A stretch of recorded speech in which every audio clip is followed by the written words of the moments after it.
Bismillahirrahmanirrahim.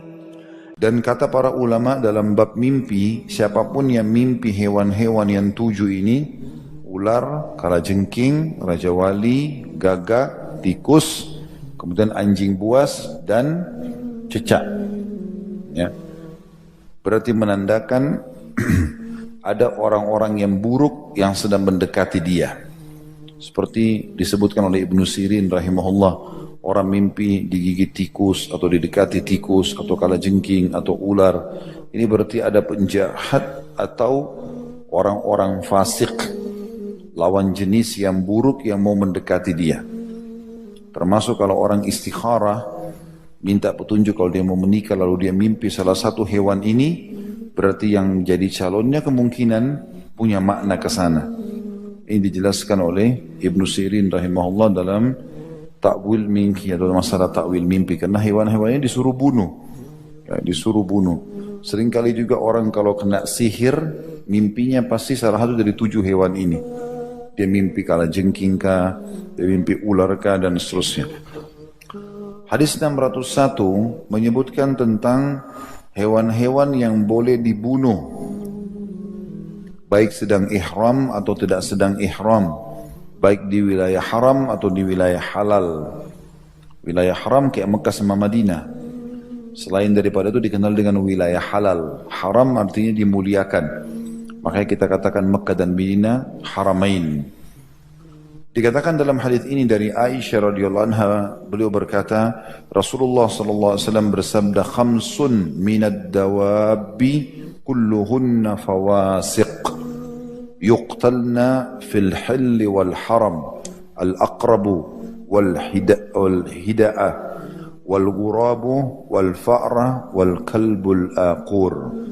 Hadis ini tentu diriwayatkan Imam Bukhari di jilid 3 halaman 17, Imam Muslim jilid 2 halaman 857. Ada 5 binatang yang semuanya fasik. Fasik artinya mengganggu, buruk. Boleh dibunuh di luar tanah haram, tanah suci, atau di dalam tanah haram, walaupun kita sedang berihram. Yang pertama adalah kalajengking. Yang kedua, burung raja wali. Yang ketiga, burung gagak. Yang keempat, tikus. Dan yang kelima, anjing buas. Itu anjing yang suka menggigit, ya, anjing buas. Dan ini memberikan gambaran kepada kita, orang tadi kalau lagi ihram tidak boleh berburu hewan. Tapi di sini dia bukan masuk dalam berburu. Hewan ini memang dasarnya boleh dibunuh. Bahkan ada hadis lain di bab solat yang menjelaskan bolehnya seseorang membunuh ular dan kalajengking dalam solatnya. Kata Nabi SAW, 2 hewan yang membinasakan, bunuhlah walaupun kalian sedang dalam keadaan solat, ular dan kalajengking. Hadis 602 dari Ibnu Abbas radhiyallahu anhuma, anna Nabi sallallahu alaihi wasallam ihtajama wa huwa muhrim. Bahwasanya Nabi sallallahu alaihi wasallam berbekam dalam keadaan beliau berihram. Hadis ini riwayat Bukhari dan Imam Muslim. Imam Bukhari menyebutkan di jilid 2 halaman 19, Imam Muslim jilid 2 862. Tentu ini hadis 601 tentang hewan yang boleh dibunuh, kita tidak banyak merincikan, ya. Tapi di sini memang ada bab khusus masalah sebenarnya bolehnya membunuh hewan-hewan ini. Tapi ada rincian, saya kasih gambarannya, seperti misalnya ada hadis lain yang menyebutkan 5 hewan dibunuh di wilayah haram atau di luar haram. Di dalamnya masuk ular. Jadi ada 7 jenis hewan yang boleh kita bunuh.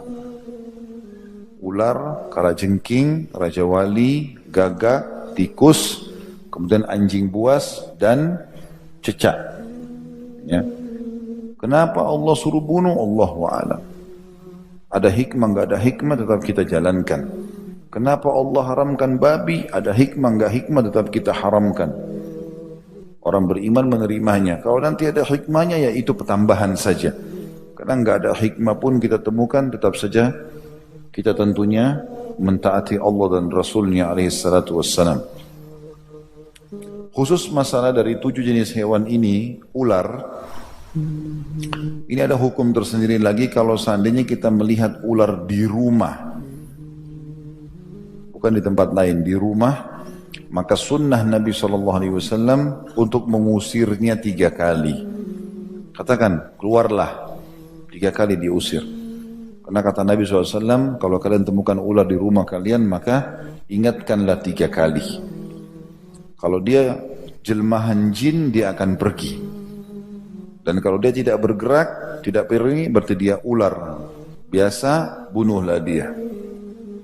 Ini perintah Nabi SAW dan pernah terjadi di zaman Nabi SAW dalam hadis Bukhari, seorang sahabat baru menikah. Begitu dia pulang dari masjid Nabi SAW menuju ke rumahnya, dia temukan istrinya keluar tanpa hijab. Cemburu dia.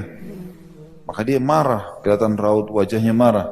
Lalu istrinya bilang, jangan kamu marah dulu. Lihat ada apa di dalam rumah.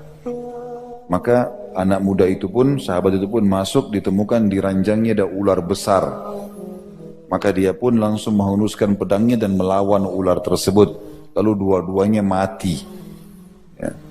Kata Nabi SAW, entah siapa yang mati duluan di antara keduanya. Tapi kalau ada ular di rumah kalian, ingatkanlah 3 kali sebagaimana hadis yang sudah saya jelaskan tadi.